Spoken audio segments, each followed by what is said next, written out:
I got my mistress pregnant. We need to break up. That's how my husband Camille apologized to me in such a flippant manner. I was dumbfounded, and my affection for him ran out. It was exactly 6 months ago. Is the mistress someone I know? Yeah, it's Kyra. Remember meeting her again at Alice's wedding reception.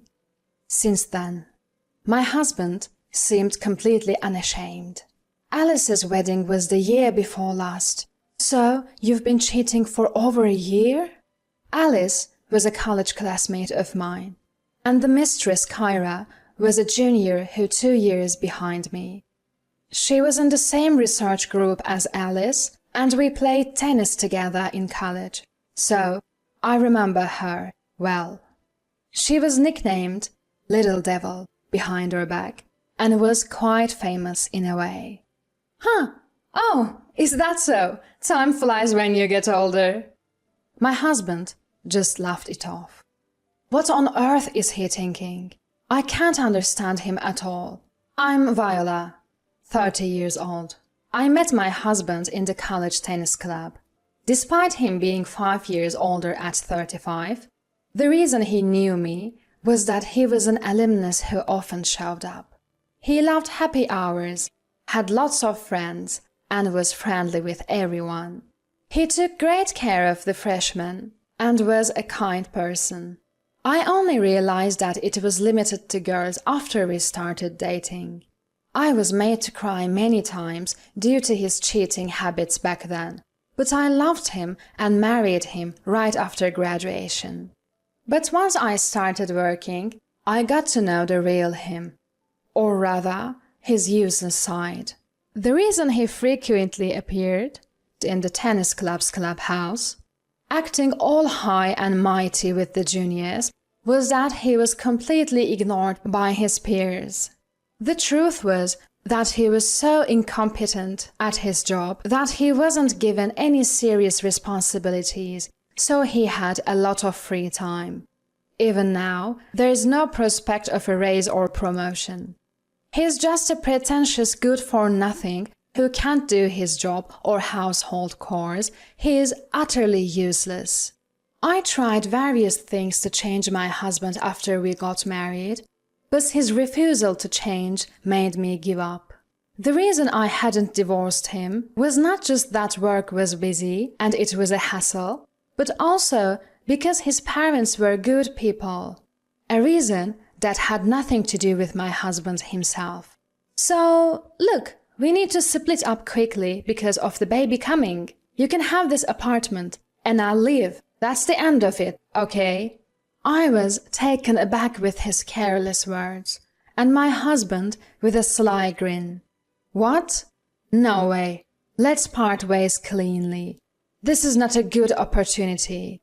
As I neared my 40s, I started wanting a child. I had graduated college and started working as a full-time employee. I was earning more than my husband, and my company had great parental and maternity leave benefits. I was ready for a baby, but it wasn't happening, and it was heartbreaking. There was no love left for my husband, who had an affair and got the other woman pregnant. I wanted to completely and cleanly end the relationship. What made me even angrier was that he didn't apologize at all.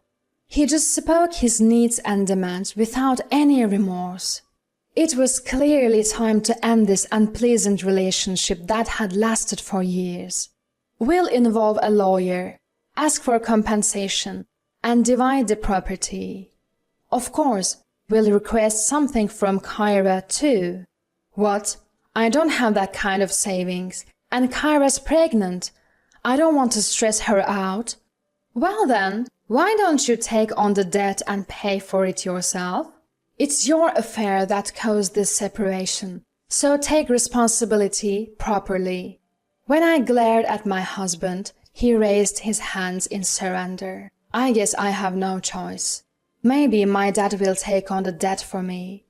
With that, I moved forward with the divorce and hired a lawyer. I received multiple calls from my in-laws, pleading and begging me not to leave. My father-in-law even cried, saying, "If Viola leaves him, he's finished." And my mother-in-law begged, "Please reconsider, Viola. I love you like my own daughter." But I couldn't go back. After revealing everything about my husband's constant infidelity and laziness at home, even they finally understood. "We are truly sorry," they said, bowing their heads in shame. They even paid the compensation in a lump sum on behalf of my husband, who had no savings. They made him promise never to ask for their help with debt again and to repay them promptly. I still can't understand how such a careless and irresponsible man came from such decent and responsible parents. I'm going back to my parents' house. The divorce process, which I had thought would be a hassle, was over before I knew it. I returned to my recently relocated family home, and half a year passed by. I had stopped thinking about my ex-husband, busy with work on weekdays and cleaning the house on weekends. I received a call from my best friend, Alice. Alice was furious from the start. "Viola, did you know? Your ex-husband Camille and Kyra, they are living in a new high-rise apartment and bragging about it everywhere. Kyra just called me for a baby shower party. The presents have to be over $100 and the participant fee is $100 too. It's insane, right?"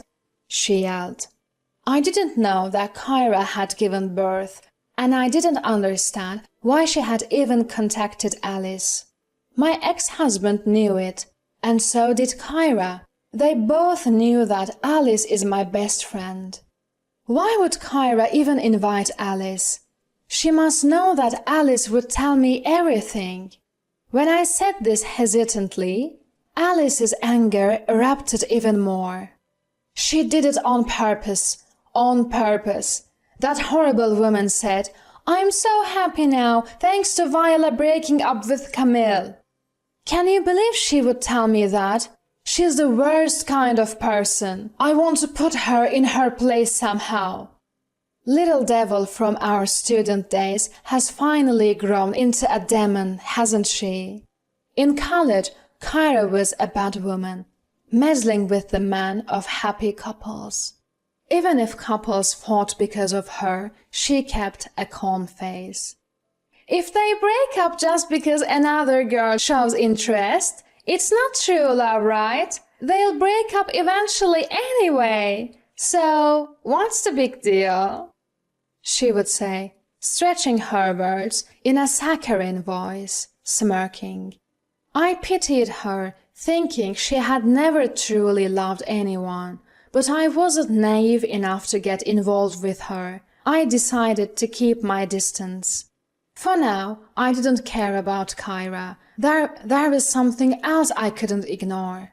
Alice, speaking of which, there's only one newly built high-rise apartment building, right? Did you hear when they moved in, or anything?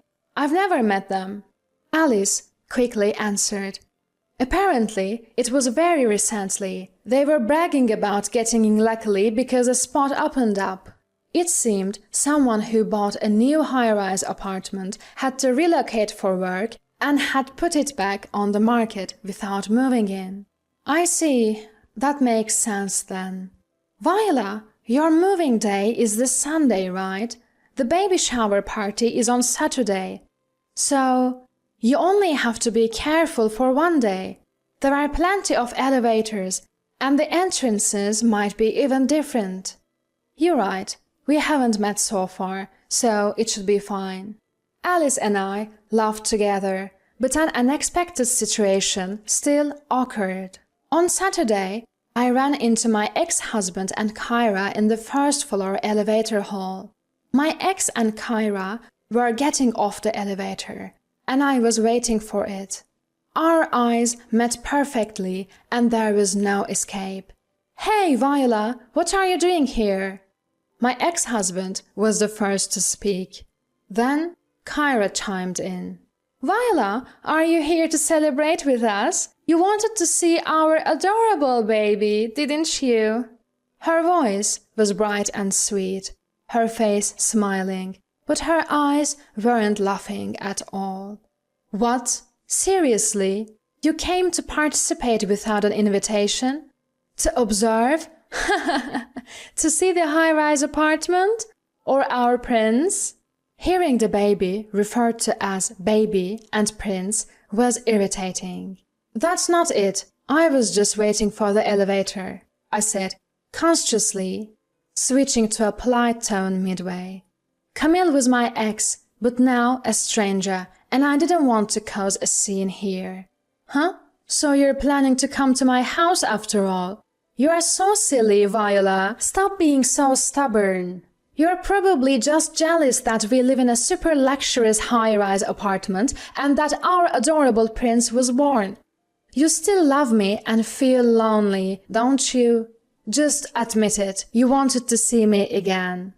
Viola, that's not acceptable. No matter how much you love Camille, I'm the one he's married to now. It's a crime to barge into our home uninvited.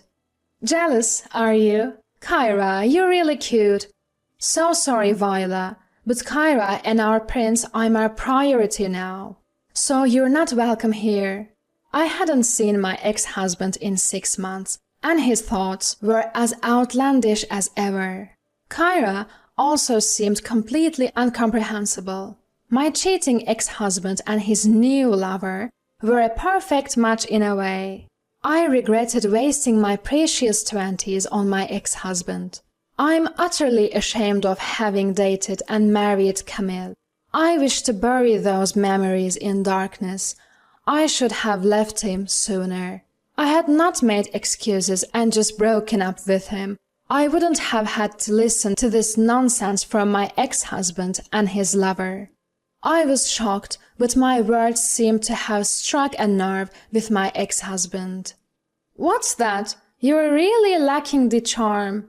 Learn from Kyra. Even her jealousy is cute. She's just giving birth, but still takes the effort to look stylish for me. Don't you think she's admirable? Aren't you embarrassed to be wearing such cheap clothes and no makeup?